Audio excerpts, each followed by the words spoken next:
Okay, duplicating layers. Okay, we're going to start a new layer. We're going to go to soft light. Color all of his face in. And this is where you'll see it the most. It's going to be like skin tones. Skin tones, it's very helpful to duplicate layers. I don't always go over his lips when I do this because it'll turn them a weird color, but I can go back in and erase that a lot easier.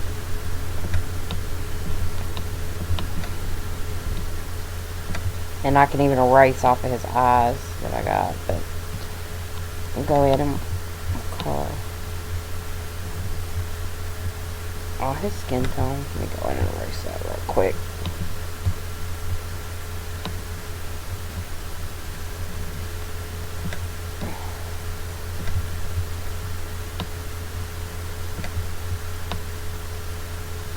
Alright, so we're going to push Control U.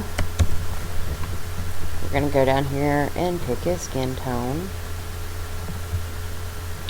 Fade it down some. That's a real natural look, so we're going to give him that one. And then I'm going to right click that, and I'm going to duplicate that layer. And it's going to duplicate the exact same color. What I'm going to do now is I'm going to turn off that other layer, so I just see that one. And I'm going to push Control U. You can leave it on if you want. I just like to turn it off because it makes my life easier to kind of see what color shade I'm wanting to come through. And I might want a little more red on this one. And then I can turn that one on. And I can kind of turn the opacity down on these layers to make them blend. To give them a little more color. And you can do this. I'll duplicate it again. I'm going to actually leave those on this time. And I'm going to change, push Control U again. And I'm going to pull it down kind of the yellow. Beth does red, brown, and I think she does like an orangish yellow in hers. It really varies for me depending on really what kind of skin tone I'm looking for. So, like I said, it's just really going to vary depending on what you want. And then you're going to blend these to give them all the right consistency for the color you want. It gives you the ability to blend these colors. Let me go back up here, and I'm actually going to take this down just a hair.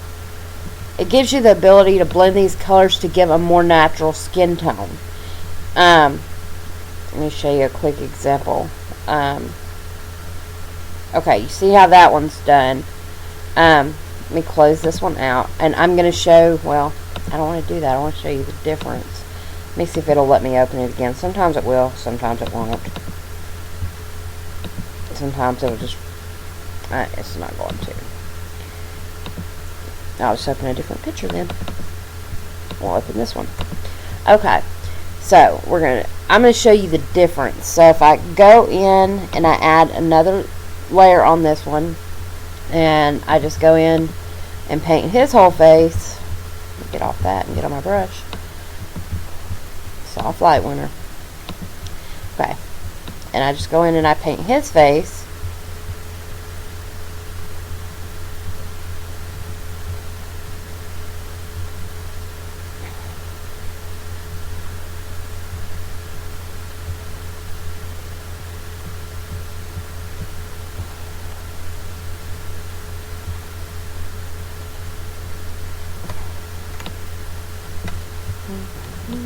Here and a little bit of neck. Okay, and a little bit of ear there. So if I just go in and paint his face and then go in and adjust his skin color,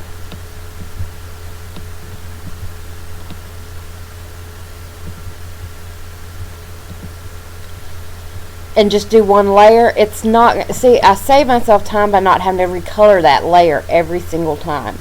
But it also looks more natural. Look at this one, and then look at this one. And he's still a little bit orange to me. So I could actually turn that one down some more. Just to, and you can play with it. But it comes in really handy when you're doing like group portraits, or you're doing something where you know you want a lot more color or layers to give them a natural skin tone. You know, it's one of those. And I could actually do it more like that. And if I made it more brown, it would probably look a little more natural.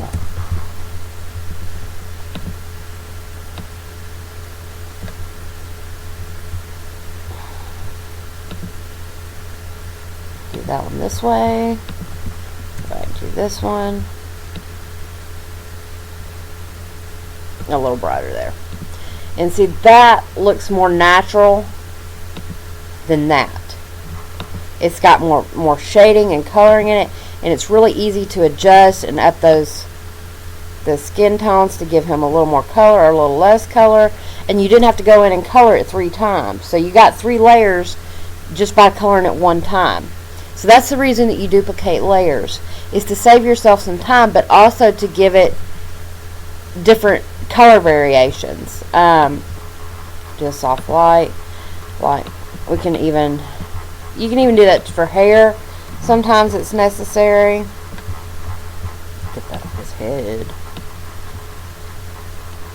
Off of here. It's not going to be able to see it as well on this one because his hair is real dark. But we're going to control you. And pick that hair color. And then if we wanted to duplicate that layer, we could do it. This is real handy with females or people that are standing in front of light, because you, like, if you want them to have a brown hair color with like blonde highlights or something like that, it becomes real handy. Turn that one down. That's why it's, because it's so dark. Okay.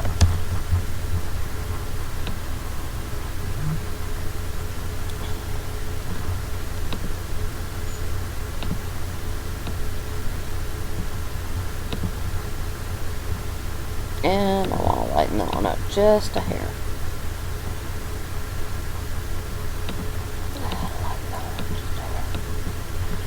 So it just gives it dimension to do that, but duplicating the layers is to save you time.